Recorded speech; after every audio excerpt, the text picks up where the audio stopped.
Hakeem Jeffries was asked this morning if you're the future of the Democratic Party. He said no. Good to know. Do you have a response? No, I'm focused on the next 2 days.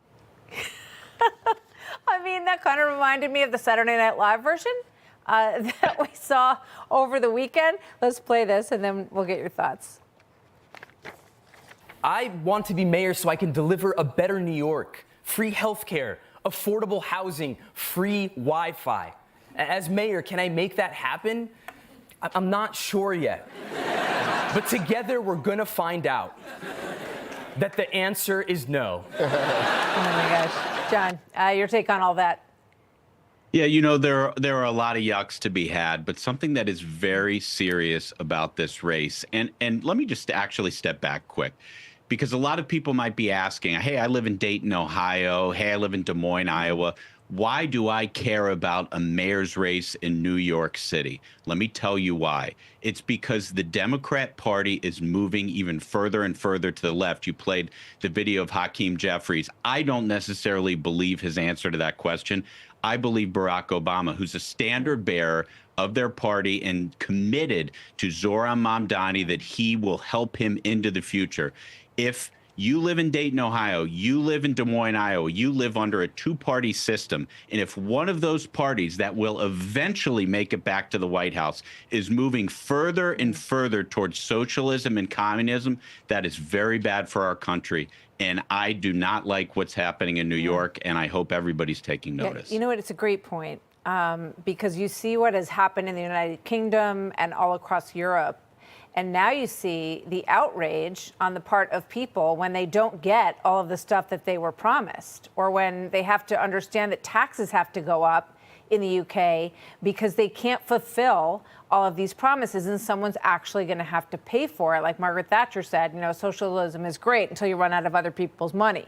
Because right. You brought up former President Obama, here he is over the weekend. So if you believe in that better story of America, do not sit this one out.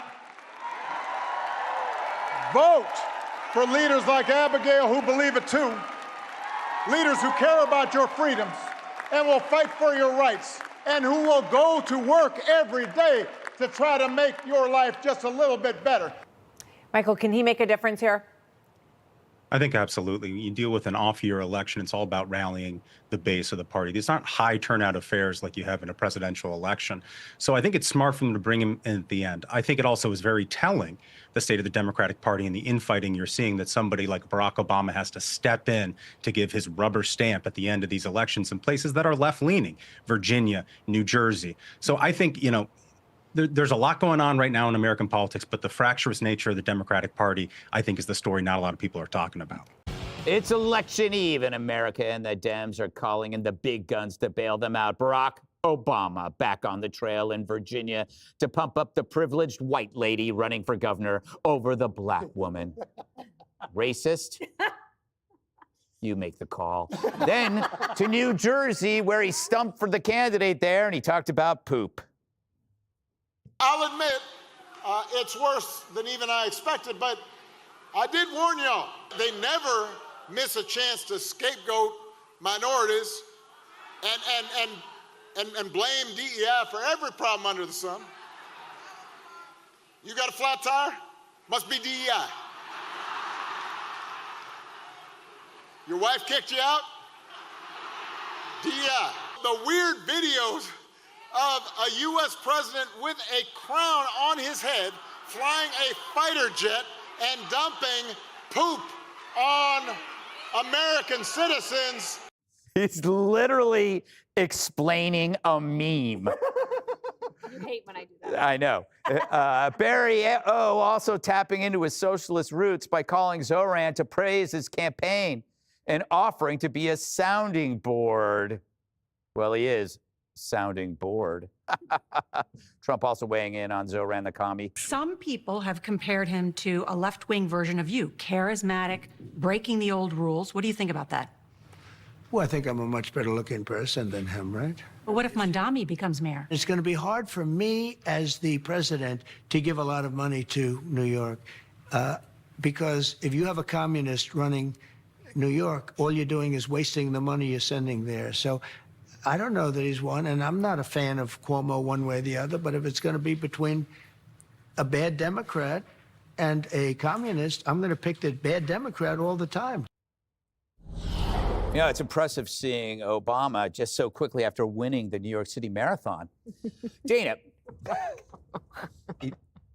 it's always a Kenyan. It's a joke. It's a joke. Maybe Obama can explain it. I got it. I had so much stuff about Obama, but then I heard that thing where she goes, there are some people that are, don't you hate that? Like, name the some people. Yeah, right.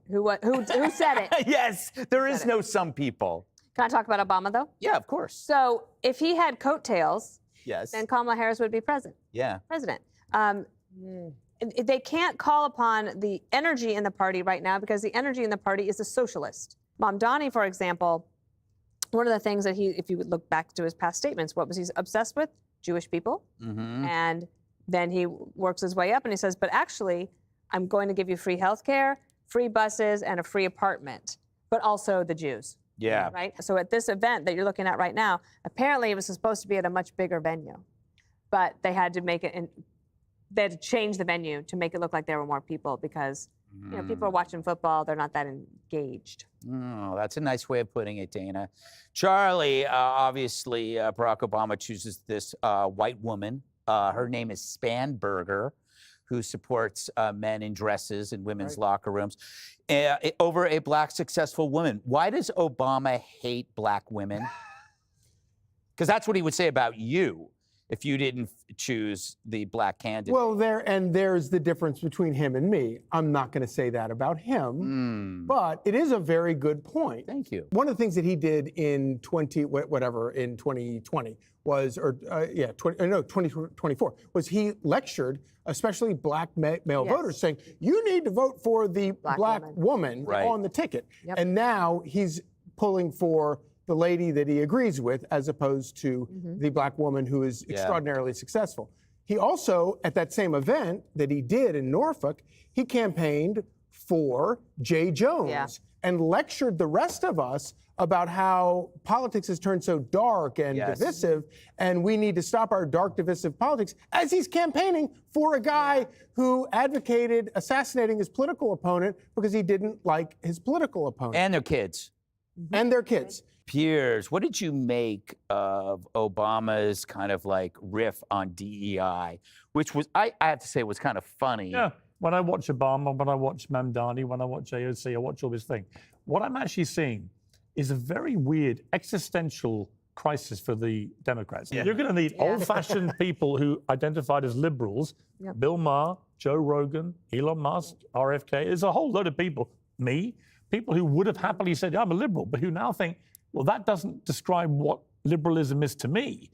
They've become the new fascists. And the idea that New York will now be run by a genuine socialist is extraordinary to me, but also a massive political gift to the Republicans. Because if he gets to become mayor of New York, it cannot work, what he's proposing. You cannot just give everything away without actually making other people pay for it. People are going to get taxed to hell in New York, and this will become a referendum on the Democrats. But meanwhile, he's the most charismatic person they have. And so he's out there as the flag waver now for the Democrats. That's a disaster for them politically, I think. They need desperately somebody to come through in the center ground, center left, somebody who can actually reach out to appeal to a cross-section of Americans. That's not Mamdani, but he's now the face of the party. So Obama's come out, and of course he knows this. That's why he's not endorsing him. You know, and then you look at Obama, and I did laugh at the DEI stuff. He's a good, charismatic talker, always was. But the idea that he puts his moral halo on about Trump is pretty nauseating. This is the guy who was the bomber in chief. I think I'm right in saying that he dropped a bomb every 3 hours when he was president of the United States. More bombs in 1 year and more often illegal drone programs than have been run by any other president in history. He was also the deporter in chief, let's not forget, deported 3 million people in his 8 years. And yet here he is with this moral halo. He was so concerned about the law that when he campaigned in 2008 over closing Guantanamo Bay, at the end of his 8 years in power, it was still open. So, it's a bit of a phony, Barack Obama, and I think that applies to all of them. I think Mamdani's a phony. He's a guy that wanted to defund the NYPD, called them a bunch of racists. Now he says, I didn't mean it. You look at someone like Gavin Newsom, who says, I never use any of that woke stuff. I never said Latinx. And then we find 1,000 examples of him saying Latinx and so on. They are a bunch of phonies. And until they find somebody who's authentic, Trump, for them, because Trump, whether you love him or hate him, he is incredibly authentic.